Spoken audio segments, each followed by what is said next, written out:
This is the High School Crossfire. Welcome back. In the heart of Uganda, a new era in education is unfolding. As the High School Crossfire, we bring you how vocational skills are empowering the future.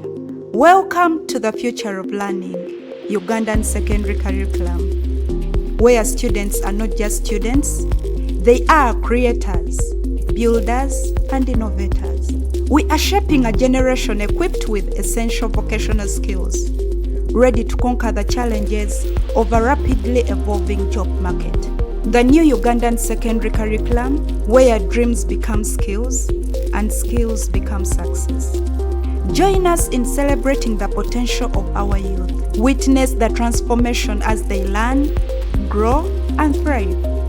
Be a part of this journey. Together, we can equip our students with the skills they need to thrive in tomorrow's world. Have you known about woodworking or carpentry? Have you had an interest in this profession? If there is wood, carpentry has been there. Today, High School Crossfire brings you yet another vocational training where a student learns and masters woodworking techniques. Becoming a carpenter offers many benefits. A qualified carpenter earns a good income that has the potential to grow as you gain more knowledge and skill due to the high demand. In carpentry, students are trained in building furniture, framing and cutting, shaping wood for construction jobs, measure and mark cutting lines on materials, and cut materials to specified measurements. In this course, skills are typically acquired through vocational programs where students are taught in class or on site.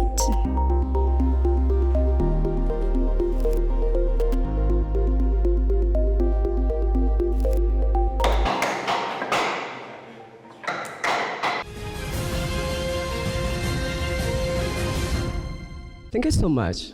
Okay, what the theme negators actually come to tell us in today's debate is quite disturbing.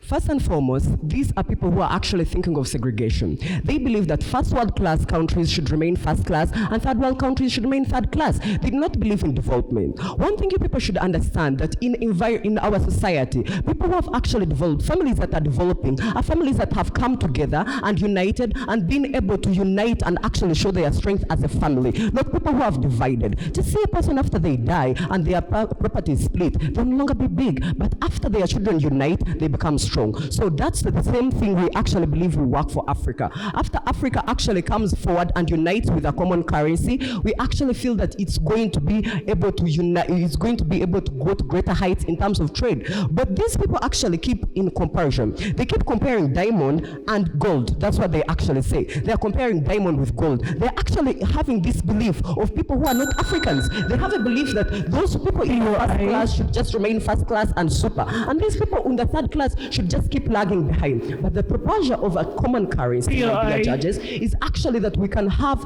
a common currency that will also help these third world countries which are down here to actually also rise up. We are thinking of an Africa where we develop as one. Just come to take borrowing a leaf from countries like the USA. It's not that one state is going down and one state is going up. That's not what has made them great. What has made them great is the unity and the fact that they are actually uniting as an entire country. That's what we need for Africa. So they come here with a contradiction. The first speaker says 1929 that's when we proposed such a thing. But then the second speaker says 1921. So they are actually not sure about their statistics and they are just beating around the bush with what they have to say. Now, when they actually say that we proposed this thing earlier and it didn't actually work, does not mean that it does not work. Our past does not determine our future, but our present. We can be able to change our future right now. We believe that right now we can be able to enforce a better method. Maybe the time that we actually hit the other round wasn't okay, but right now, as we have proposed our 6-year plan, we believe it's going to make it work. And for a person who loves Africa as an African, this is a very great thing to go for. Now, when they come here, they start just comparing Tunisian and they with Uganda. They just believe in this thing of maybe the African, like Tunisians, since their currency is high, they should not be associating with these ones who are poor. But you people have to understand, how are we going to elevate these African countries which are poor if at all the fellow African countries do not actually help them out? Do we actually expect other continents to keep giving us help? Do we actually expect them to give us a push-up, or we are going to man up as a continent? And that's what the team government proposes. And the other time, the saying that maybe we proposed it earlier and didn't work no longer plays the present. What plays the present is that we can actually change the future, because we have a lot of research, as we explained in our work plan, on how we are going to do it. And they actually say that we do not have a currency which is going to work. If at all these people settled in to actually see the work plan that we gave them, they would actually see that we are people who are going to make research, who are going to actually engage a lot of people. So things like wars that they propose are no longer going to be there. These things are not going to work. We are talking about engagement. We are not just saying we are going to force the rule on the African countries. No, but to them, it just feels that maybe wars are going to erupt, and these are people who do not actually foster development. So they come here and just keep beating around the bush with contradictions, and they actually fail to tell us the real truth about what we actually expected from them, but instead tell us things like disturbing. So when they say that that our proposal is going to be disturbing, this is quite a disappointment to us as a team government. Disturbing, is that a reason to give a reason that it's really going to be disturbing? I beg to request my case. By the end I finish my speech, you will have realized that's why we take tonight's resolution. We are going to take tonight's resolution on 5 grounds. That will be the analysis perspective, the cross-point perspective, contradiction of their speech, the question perspective, and misfiring with our speech.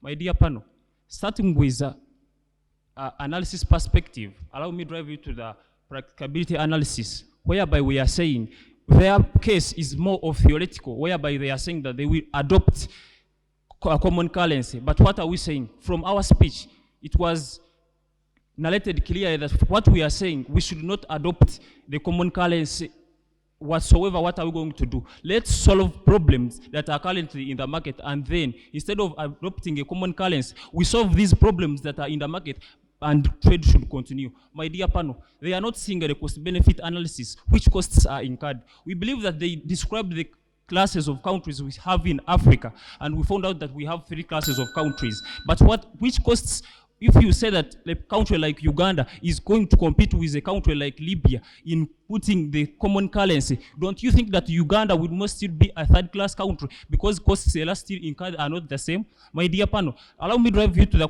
comparison analysis, and I compare the 2 words. We are in a world where trade is still going on. Every country is using its currency, but we have solved the problems on the market. Thus, global trade is still going on. And I drive you to the country whereby we have tried adopting a new currency. All of a sudden, some countries have failed. Which country would you like to go to? Panel, we will find that our case still weighs their case. My dear panel, allow me to drive you to the stakeholder analysis. Who are the stakeholders in the first place? We will find that the stakeholders in this, they are the governments of Africa and the people in Africa.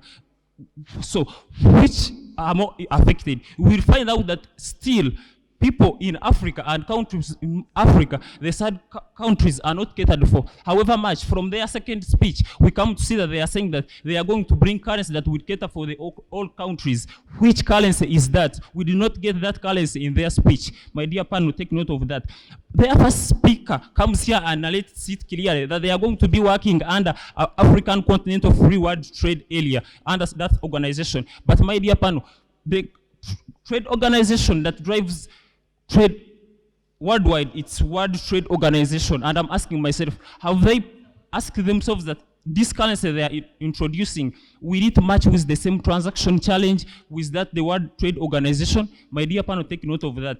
My dear panel, they misfire with our speech to the extent they leave our case untackled, and that was the loss of monetary autonomy. They did not attack any of our case. And on a transaction challenge, however much they come here, try to confuse you that they are going to do something on a transaction challenge, but still it fails. However much we can still have the same currency. My dear panel, they come here and they say that they are going to, even if we have a common currency, right? How can you say that we are going to have a common currency and then some countries still, there would be still there some countries that will not even catch up with that currency because in and of themselves they are totally third world countries. Even if you introduce a common currency, they will still remain the third class countries and therefore not need to adopt a common currency. Let's stay on this country using every currency, but then what are we going to do? We are going to solve problems on the market as my first speaker narrated it, and then we can see trade prospering. My dear panel, allow me to take you to the question perspective, where they came here and started misfiring with our ears. Our speaker said it clearly that they tried this in 1921. However, they came here starting to change it. But my dear panel, even though they could have changed the year, but what I'm asking myself, have they asked the challenges that it has faced how many years down the road? My dear panel, I rest my case.